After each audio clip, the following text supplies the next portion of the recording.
Hello guys! So ngayon, gagawa tayo ng rose. Gamit lang ang colored paper, pencil, and of course, stick and glue. So, ang una kong ginawa guys is nagguhit ako ng half rose. Like that. Then,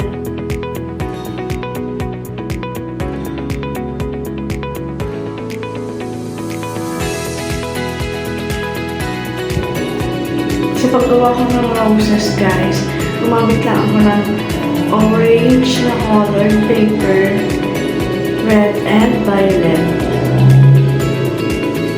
Tulad ng ginawa ko kanina, bumuhat lang ako ng half rose, then ikakat lang natin.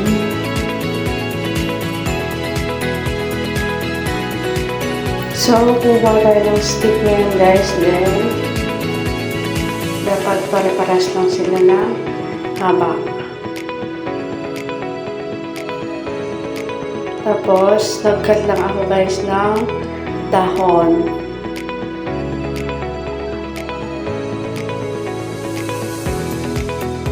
Gamit pa rin ang colored paper at nilagyan ko lang siya ng kulay.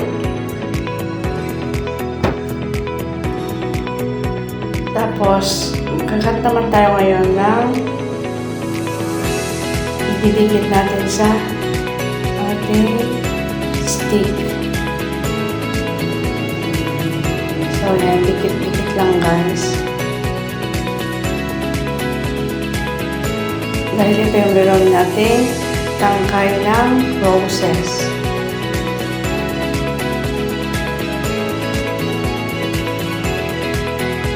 So ngayon guys, ililipit na natin yung green na colored paper sa ating stick.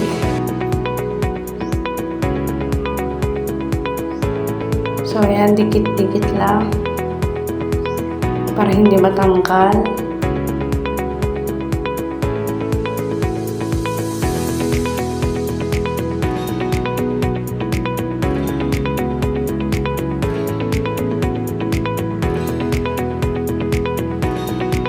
So, pagkatapos natin makagawa ng stick, guys, kukunin na natin lahat ng red na half rose. Tapos, lagyan natin ng patikit sa gitna. Lagyan pa tayo ng stick at ipipikit natin ito. Papalibot natin yung rose na ginawa natin sa stick na ginawa din natin. Tapos niya ang bibig niya. Then, spread lang natin para mas magandang tignan. Tapos ngayon magdidikit na tayo guys na dahon or leaves. Yan.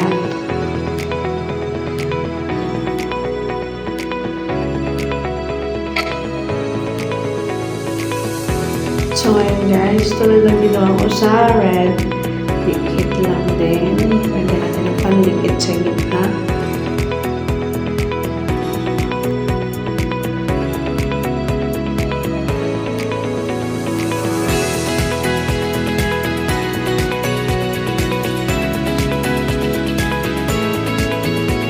Ang natin ng dahon.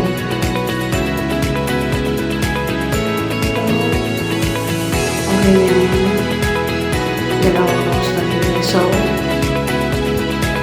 purple na.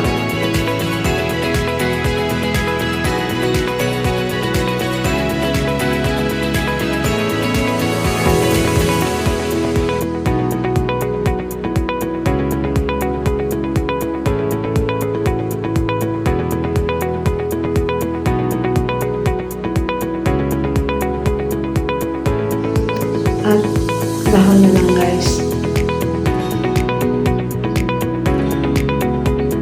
Then guys, magagawa na natin ang roses. Thank you for watching guys.